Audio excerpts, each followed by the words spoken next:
Un cordial saludo para todos. Vamos a continuar con el módulo 2. A continuación, vamos a hablar acerca de los Juegos y el ciclo olímpico. El contenido temático, ¿cierto?, está compuesto por unas bases conceptuales, por unas características de los antiguos Juegos Olímpicos y por el ciclo olímpico. ¿Cuál es el objetivo y las competencias que vamos a tener en cuenta para este módulo? Entonces vamos a determinar el valor histórico y la influencia que ha tenido el deporte, los Juegos Olímpicos antiguos y el nuevo ciclo olímpico. Y pues dentro de estas competencias, pues el dominio de conocimientos metodológicos que les proveen una actitud investigativa y transformadora a través de la historia y la era moderna. Bueno, a manera de introducción, tenemos que estos primeros juegos se celebraban en la antigua Grecia, ¿no? Un poco recordando la historia de la cultura física, en la ciudad de Olimpia. Eran fiestas religiosas, culturales, ¿cierto? Y deportivas. Y por lo general, estas ofrendas, pues, eran en honor a los dioses. Solamente podían participar, pues, aquellos que eran ciudadanos, ¿cierto? Griegos. Podían participar solo los hombres. Estos competían desnudos, exhibiendo sus cuerpos como símbolo de perfección. Otros de los mitos a los que se le atribuye pues esta desnudez tiene que ver con una madre de estos deportistas en las cuales tanto su esposo como su hijo hacían partícipes de estos juegos. Pero era tanta euforia por ir a verlos que ella se disfrazó de un entrenador, de un hombre, y llevaba pues su túnica, pero tuvo un accidente con esta túnica, entonces quedó desnuda en medio, pues digamos que el campo de juego, y pues así ellos se dieron cuenta que pues una mujer estaba dentro del campo. Entonces es desde allí que se implementa pues también la forma de que todas las personas, bueno, los hombres, participaran de forma desnuda. Esta mujer, digamos que hubiera sido castigada con la muerte, pero perdonaron su vida porque pues tenía que ver con ese amor que tenía hacia su esposo y a su hijo. La estatua de Zeus se encontraba en el templo dedicado pues a este dios en el santuario de Olimpia. Está considerada como una de las 7 maravillas de la antigüedad. Fue obra del famoso escultor Fidias, medía alrededor de 12 metros de altura y representaba a Zeus en su trono. ¿Sí? Zeus llevaba una corona de olivo, ¿no? Algo que tiene que ver muchísimo con los helenos.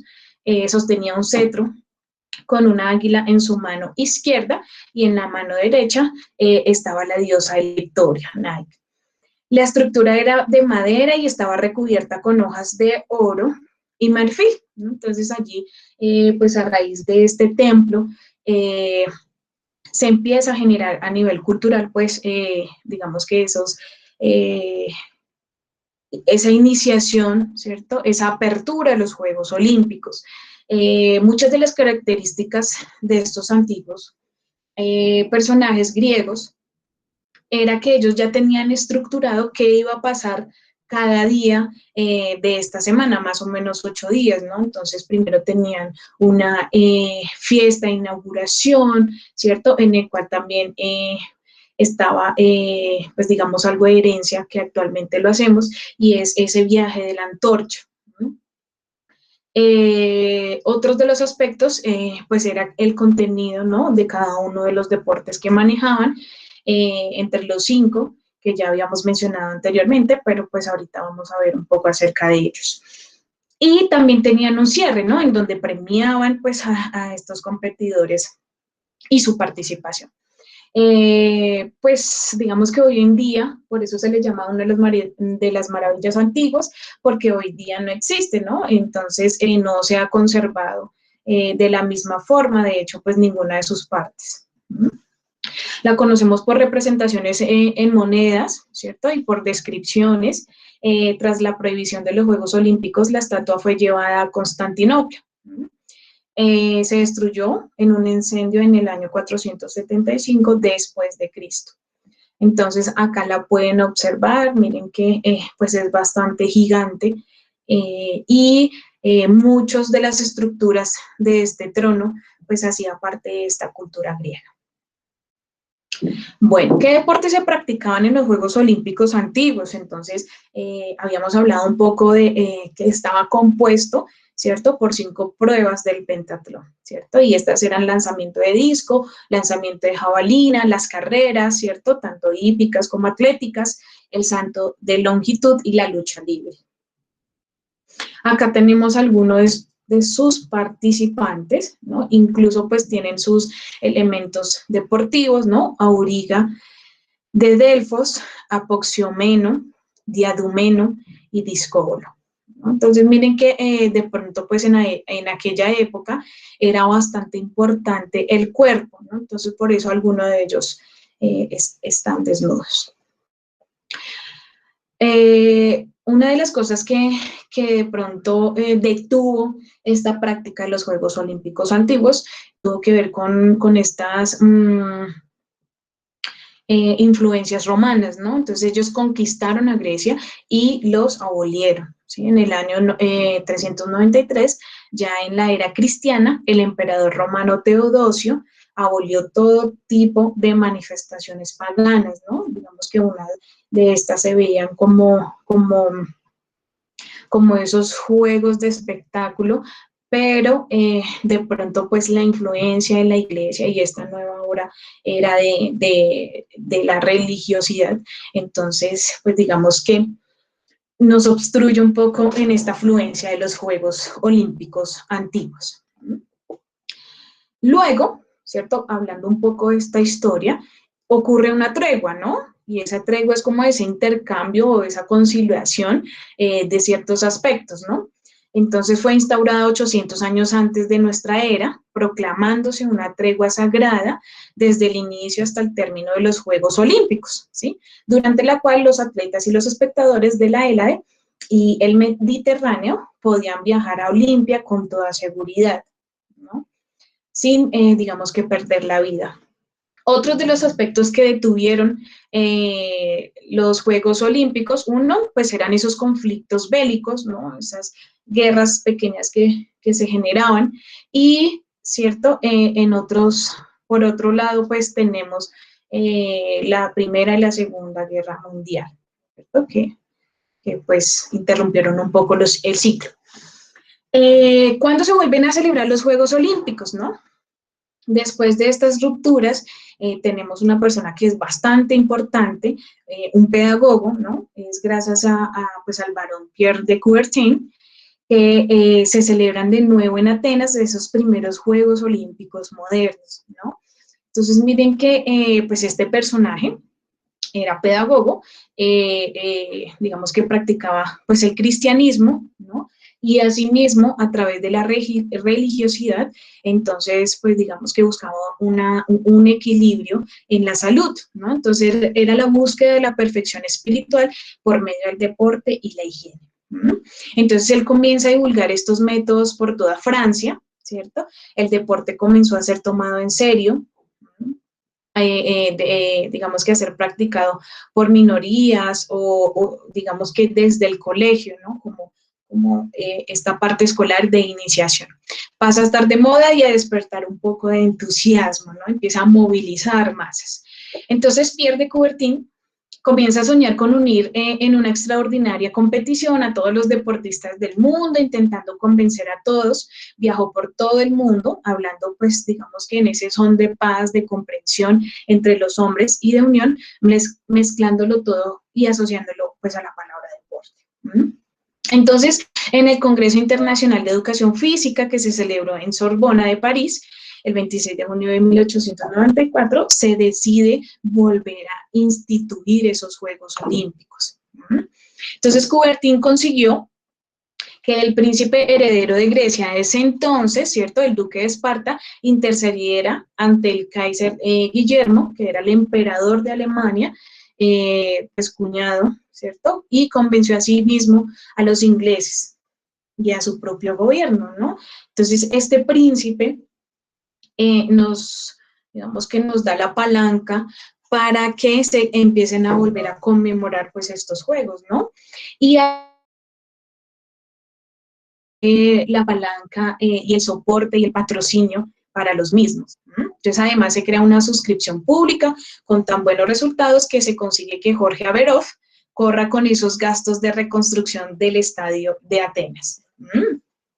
Entonces, aquí donde se nombra esta frase célebre, declaro abiertos los primeros Juegos Olímpicos Internacionales de Atenas. Entonces, este modesto principio sería el origen del movimiento olímpico moderno.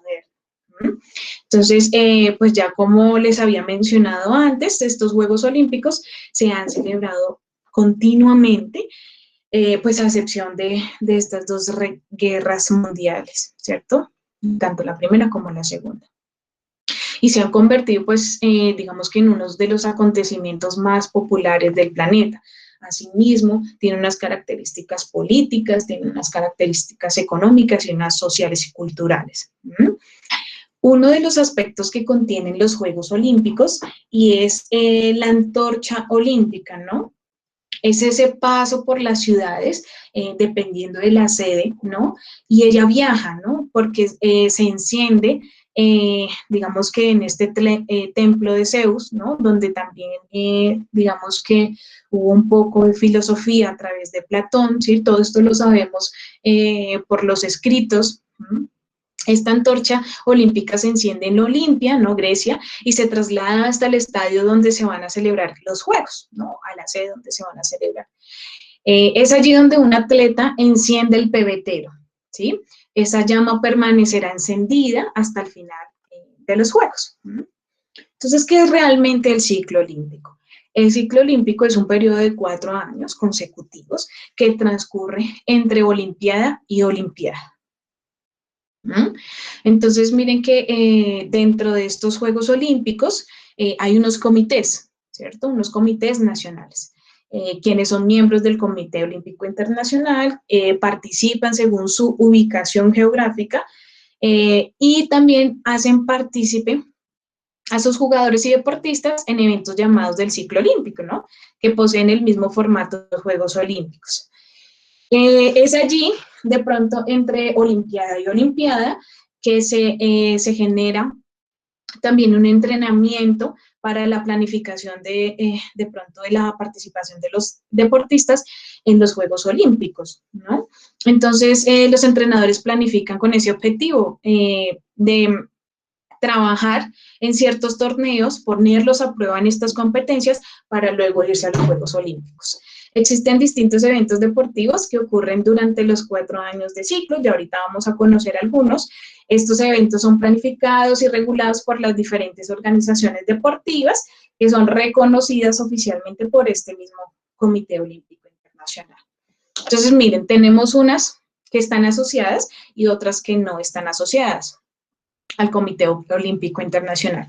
Entonces, asociadas, Juegos Olímpicos de verano, los Juegos Olímpicos del invierno, Juegos Olímpicos de la juventud de verano, ¿cierto? De la juventud de invierno, Juegos panafricanos y panamericanos, Juegos centroamericanos y el Caribe, Juegos suramericanos, Juegos asiáticos de verano, Juegos asiáticos de invierno, el Festival Olímpico de la Juventud Europea y Juegos del Pacífico Sur. Asimismo, tenemos unos eventos deportivos, ¿cierto?, de ciertas organizaciones reconocidas por el COI, pero que no son asociados realmente pues, al Comité Olímpico Internacional. Entonces tenemos a los Juegos Paralímpicos de verano, los Juegos Paralímpicos de invierno, Juegos Mundiales, Juegos del Mediterráneo y Juegos de la Mancomunidad. Estas son, pues, las ediciones disputadas de los Olímpicos de la era moderna. Entonces, ya hablamos de que, pues, estos primeros ocurrieron en 1896, en Atenas, ¿no? Luego pasa por París, en San Luis, Estados Unidos, en Londres. Londres, pues, repite en algunas ocasiones, Estocolmo, Amberes en Bélgica, París, Ámsterdam, Los Ángeles, Berlín, Helsinki, Melbourne, en Australia, Roma, Tokio, pues digamos que iba a repetir, pero pues por temas de la pandemia no tuvimos esta oportunidad durante este año. Entonces miren que también tenemos en un nuevo ciclo en México, ¿cierto? En Múnich, en Montreal, en Moscú, en Los Ángeles, Estados Unidos, Seúl en Corea del Sur, Barcelona, Atlanta, Sydney, en Australia, Atenas, ¿cierto? Vuelve a repetir, en Pekín, en Londres, ¿cierto? En Brasil. Y pues los que hubiéramos de pronto presenciado este año. Vamos con algunas de las características de cada uno de ellos, ¿no? La tradición, pues ustedes saben que es mantener ese fuego encendido durante todos los Juegos Olímpicos y es algo que se remonta desde la antigüedad, desde nuestra prehistoria. Los sacerdotes encendían una antorcha y el atleta era quien vencía una carrera, ¿no? En los Juegos Olímpicos de Berlín de 1936, la llama se volvió a encender otra vez en Olimpia y se llevó en carreras de relevos hasta el Estadio Olímpico de Berlín. Por otro lado, tenemos que en los Juegos Olímpicos de México la llama siguió la ruta tomada por Cristóbal Colón, ¿no? Y la campeona de atletismo, Enriqueta Basilio, fue la primera mujer en encender el pebetero en el Estadio Olímpico.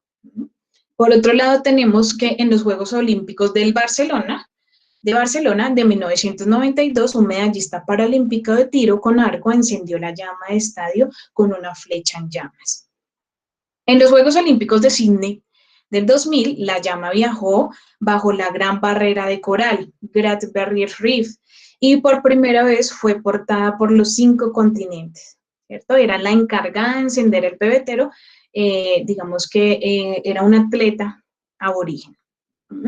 Otros de los aspectos curiosos, ¿cierto? Y tenemos que de pronto comparar de los antiguos o a los modernos, en los cuales pues ustedes sabían que las mujeres solteras eran quienes únicamente podían presenciarlos, ¿no? No tenían una participación.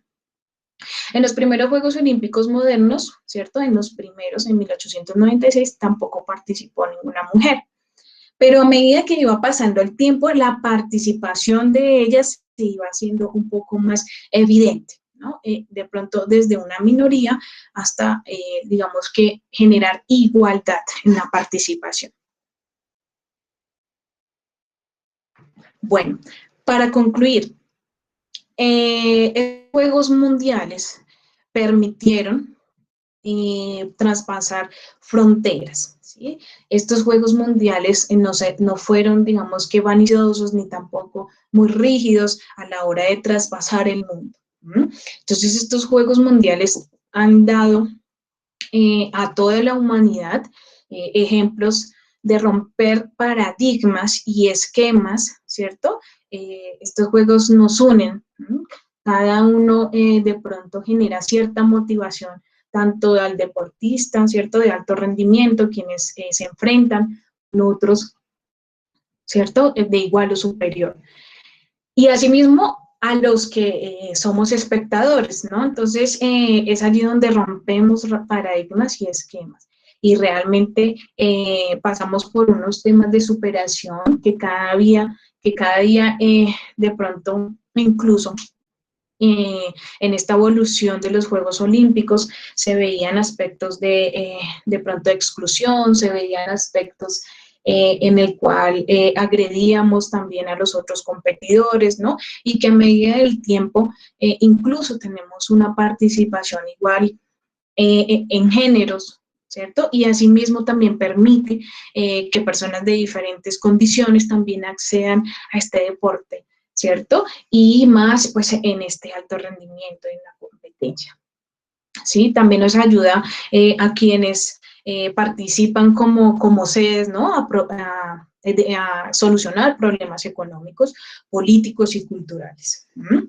Y asimismo permite evidenciar todo ese esfuerzo y dedicación tanto de los atletas, los entrenadores, todos estos organizadores deportivos, ¿no? Y pone a prueba a cada país.